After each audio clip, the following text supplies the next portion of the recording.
Welcome to the channel, ladies and gentlemen. Pinhead, Elliot Spencer, the favoured son of Hell. He wasn't always this way. There once was a time when the High Priest of Hell, Hell's Prince, was out of favour with Leviathan. Yes, indeed, there once was a time when Pinhead was in fact questioning his faith. In the early days, when he had just recently been turned, this is the setting of our story. You can find this story in Clive Barker's Book of the Damned, a HELLRAISER companion. It provides details and insights into Hell's workings, and that of HELLRAISER, Pinhead, Leviathan, and more. If you enjoyed today's video, please do give it a like and please do share it, as I'm sure this story will be new to many people. It was in fact new to me. That being said, let's dive right into it. He has been called the Prince of Hell and the favourite son, but it was not always so. There was a time he waited the judgment of the dark god on his knees, bound by hook and chain, accused of the most grievous sin known in hell. He had broken the rules of Leviathan's order. It had happened not long after his new birth.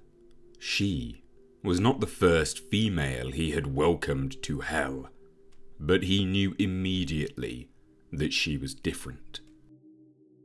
Instead of the screaming, the pleading and crying that is typical of the newly damned, she was smiling, reaching towards him with her arms extended. "I know you are there. I can feel you." She was blind, and yet she moved slowly but directly at him. "You feel beautiful. Are you an angel?" Her smile gleamed, even in the darkness of Hell's hall. Perfect white teeth behind warm red lips. He stared as she stumbled towards him in innocence. The closer she came, the more uncomfortable he felt. Finally, when her open hand grazed against his chest, he could stand it no longer. He destroyed her. Quickly he plucked the eyes from another, replacing hers as he remade her. "I can see," she said. The eyes were blue, bright blue, and she held them wide open, as if she were afraid to blink. "I can see." She looked at him and began to cry. Now, he thought, this was more like it. But then, she ran at him, throwing her arms around him.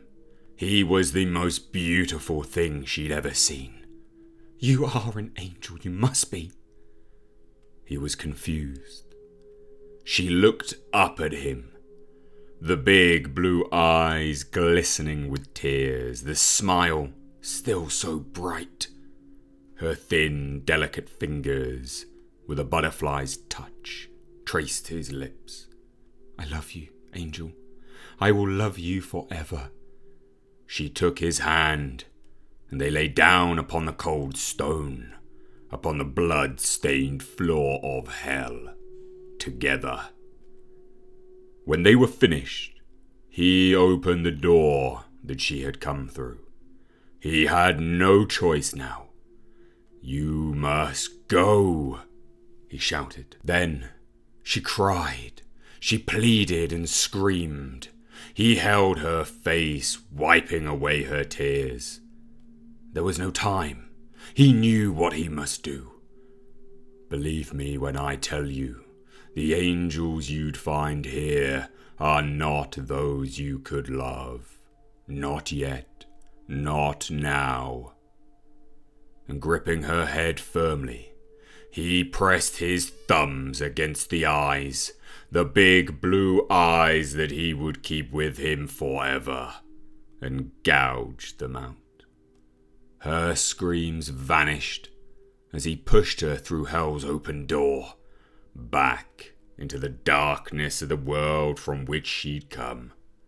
He closed the door and turned to face his accusers alone. The dark god Leviathan listened as the Cenobite pleaded his defense.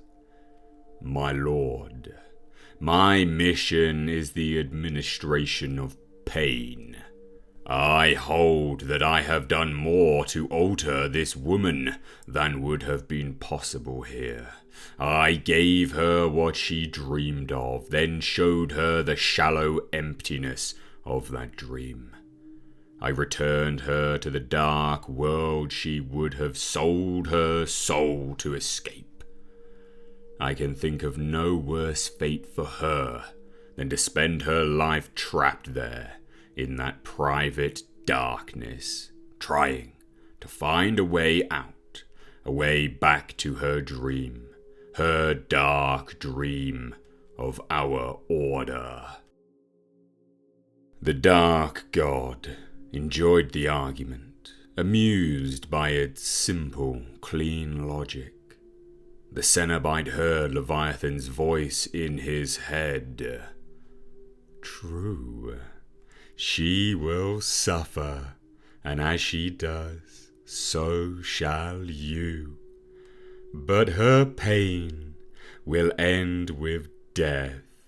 Yours might last an eternity, sustained by the slightest semblance that digs through the scabs of memory, drawing blood once more. Answer this before your sentence is passed. Why should I allow you to endure?" The Cenobite looked full at the god and said, "To inflict great suffering, Lord, one must know great suffering." "Yes," Leviathan thought, "this sun is delightful," and the chains vanished. Ladies and gentlemen, I hope you enjoyed that. As you could probably tell, it's not a comic. This is a written story.